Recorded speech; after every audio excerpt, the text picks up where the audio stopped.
back everyone, this is Kylie the Curly Crafter, and today I'm going to bring to you guys a whole bunch of super easy Halloween home decorations that are super fun to make and perfect for this Halloween season. So if you guys want to see everything that I make from garlands to signs, stay tuned in this video and let's start crafting some Halloween decor together. Let's get started. The first two DIYs in this video are going to be garlands, and the first one that I'm going to work on is going to be this really cool felt candy corn garland. All of the beads I got off of Etsy, and I will make sure to leave you guys a link in the description. So this garland is going to consist of a felt candy corn and also these two other patterns of felt balls that I purchased. One is white with a swirl and then a burnt orange one with some white polka dots. So let's get started on our new garland.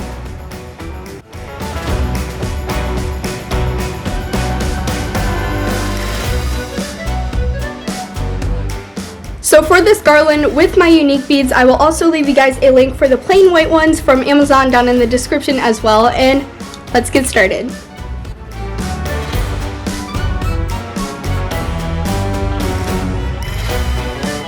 In order to thread your garland, you're going to need some super large doll needles that have the large opening at the top so it'll be easier to thread your needle with some jute.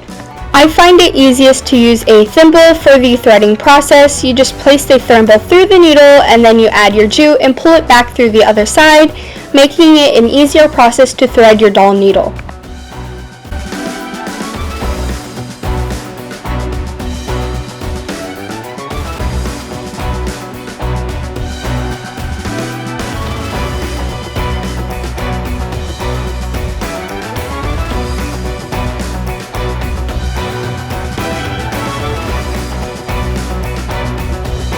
When it comes to threading your felt beads, just take your large needle and push it through the center of your felt ball and then pull the rest of the yarn through and repeat the process till you have your completed garland.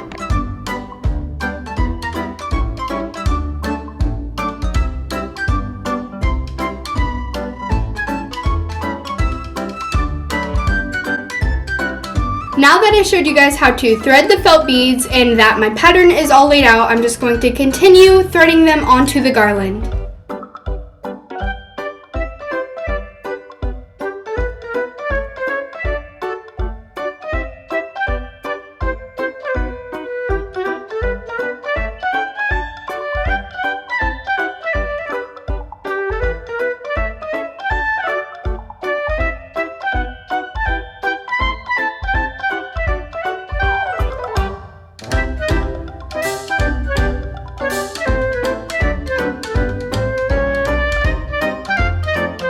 Now that I finished the felt candy corn garland, I'm going to move along to the second garland of this video using these really cool fabric candy pieces, which I made in a previous video a couple Halloweens ago. What it is it's just a eyeball, plastic eyeball wrapped in some fabric and tied with some ribbon. So this is how I did it right here. So for these candies, what you will need is little ping pong balls, or in my case just Dollar Tree eyeballs, and then I picked up some fabric. These are fat quarters from Walmart. I picked up 4 different colors in orange, black, and white polka dots, and also purple. So these packages of fabric already come like pre-creased, so it made it so much easier for me just to cut along these little squares instead of measuring. I feel like the size that it came was perfectly fine, but if you're going to make them, I recommend around the size 3 inches by 4 inches.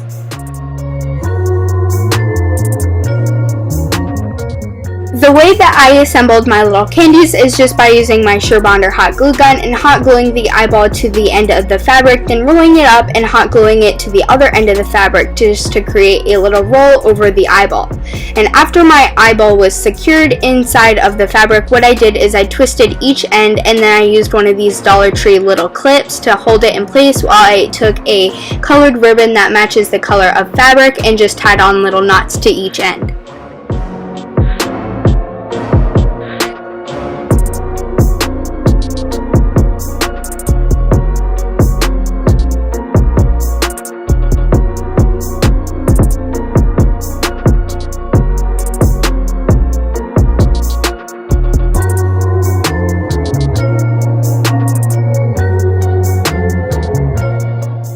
So now that you guys know how to make all of your fabric candy pieces, I'm going to assemble the garland with you guys and let's get started.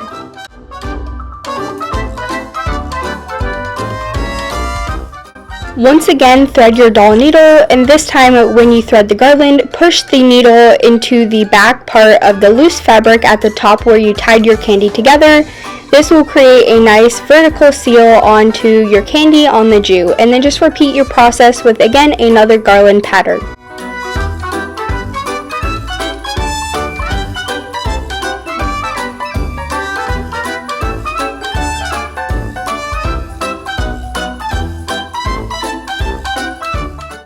Now that my garland has been all strung up, I can tie the ends and then it'll be ready to look super cute in your Halloween decorations this year.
In order to make this, we're going to have to open our pack of wood and then just arrange our small wood beads on it to make sure everything fits nicely.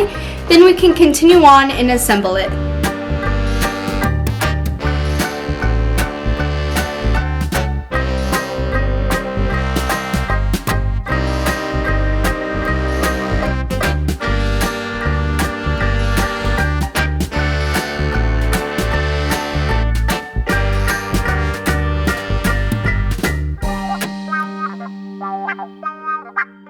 Definitely before assembling your candlestick, you are going to want to lay everything out to see how you will attach it.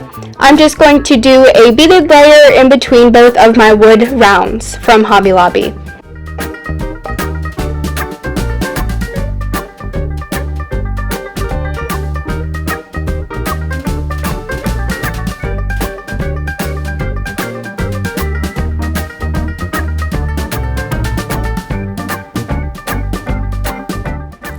For size reference, this candle holder will fit a Bath & Body Works candle.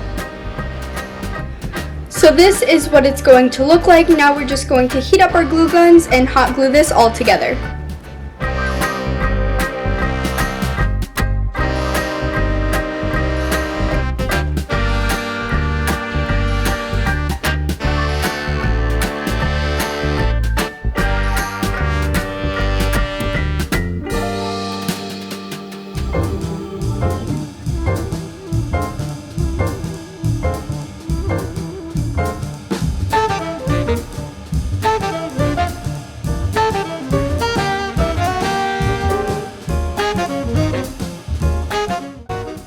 So the color that I want to paint my candlestick is actually with the brand Bear. It's the flat black paint and primer spray paint that I'm going to use to paint my candlestick.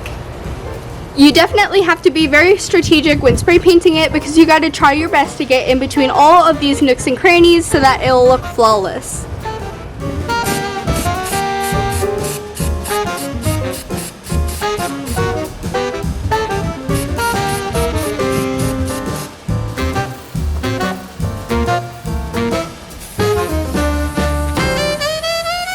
The black spray paint is our base color, and then after that is all coated, we are going to do another mixture for on top using some baking soda and then whatever colors you will like to be using.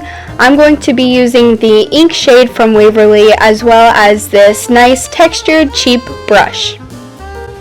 Now we are going to mix together our mixture for our fake pottery on our candlestick. What you do is you just pour a bunch of your black paint into your cup or your mixing container, whatever you will be using.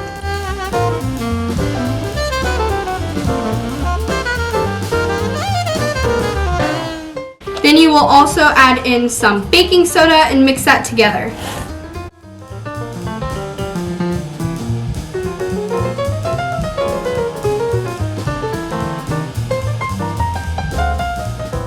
Now once you've finished your baking soda and paint mixture to the consistency that you like, just take your item and start painting it on. Then when it dries, you will have a fake pottery piece.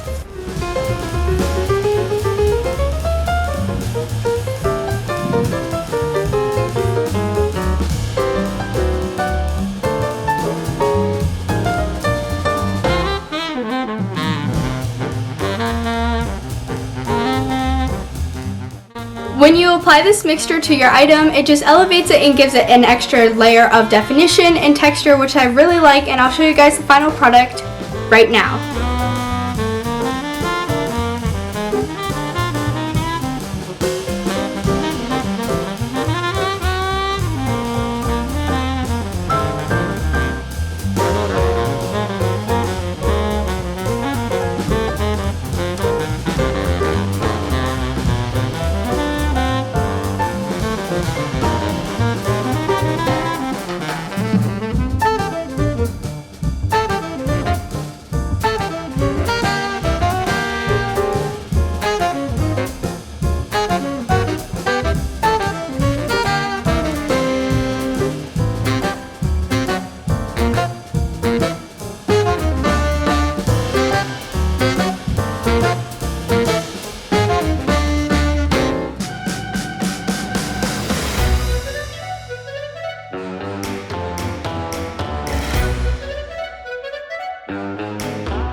The next thing that we will be making is two super cute Spooktacular Halloween signs using these two cheap ones that I got from Hobby Lobby a while ago.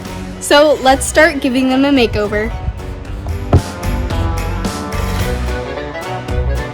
To protect the signs, the first thing I'm going to do is just take a roll of blue painter's tape and wrap that around the wood borders on the signs just to protect it from any overspray of the spray paint.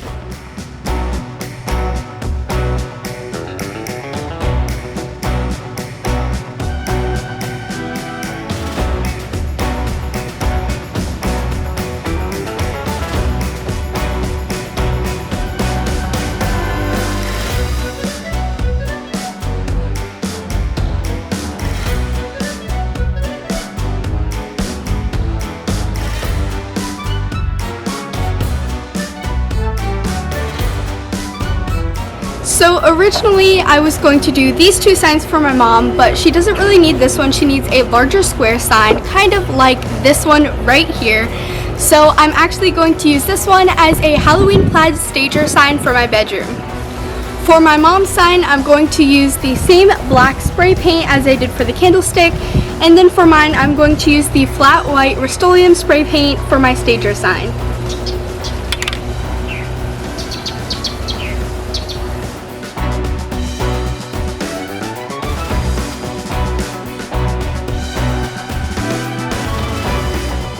Once your pieces have nice solid coats of spray paint, then you can begin removing your tape and start working on your designs for the front. I'm going to do a plaid on one, and the other two for my mom will have some cricket designs.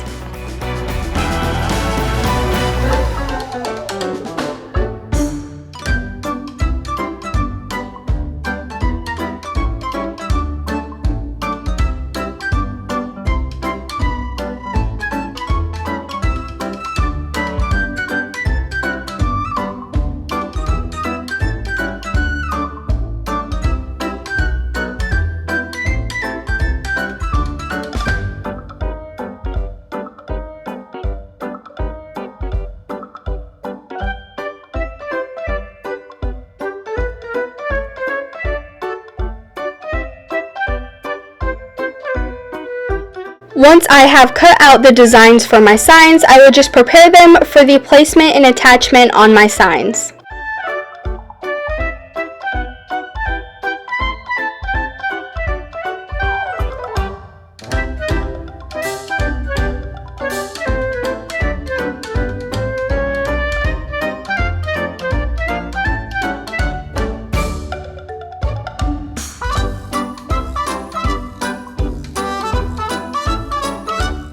Now that the signs are ready, just use some transfer tape and transfer them over to your signs. And I'm going to leave one plain, and then for my coffee sign, I'm actually going to paint on some ghosts.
My inspiration for the two ghosts came from Pinterest. They are these two super friendly ghosts, and mine actually didn't come out exactly like this, so I will be going back and fixing that later. I just wanted to get this video up so that you guys had time to make these DIYs yourself. These ghosts needed about 3 coats of some white Waverly chalk paint.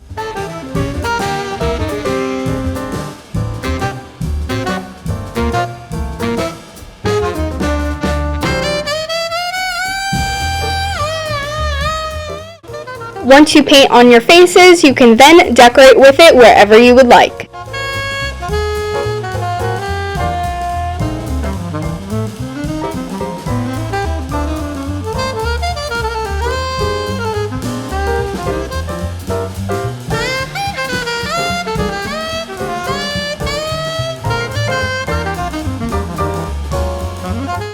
Last but not least, I'm going to be working on this amazing Halloween flannel stager sign that I will be using in my bedroom.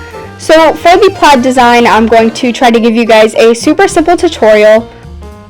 All I did was use some painter's tape and a guided inspiration photo on Pinterest just to lay out a simple pattern with the blue tape that I will be using for the sign.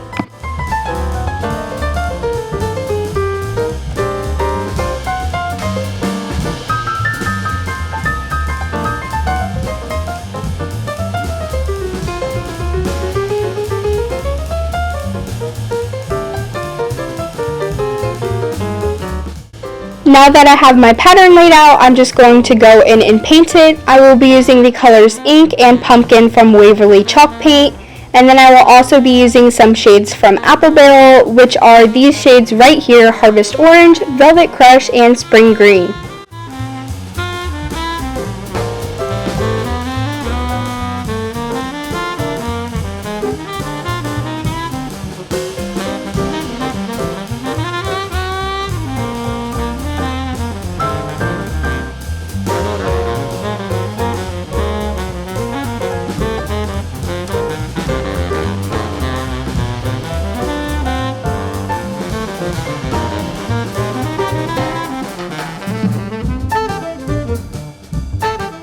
For each strip, I did about 3 coats. For the black strip, I only did 1, and then I also did some horizontal lines on my frame.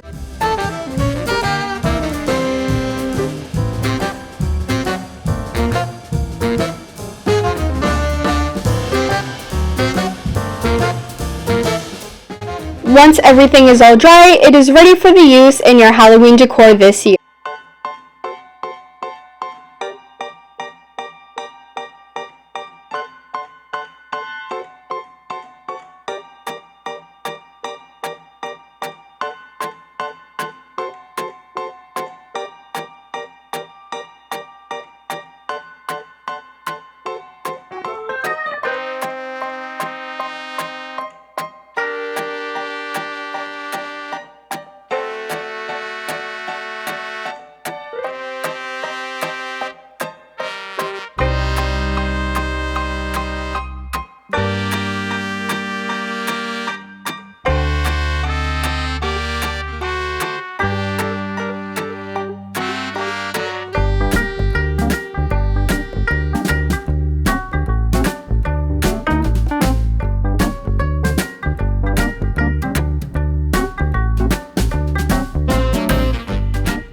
I hope that y'all enjoyed making all of these super easy and festive Halloween DIY home decor pieces.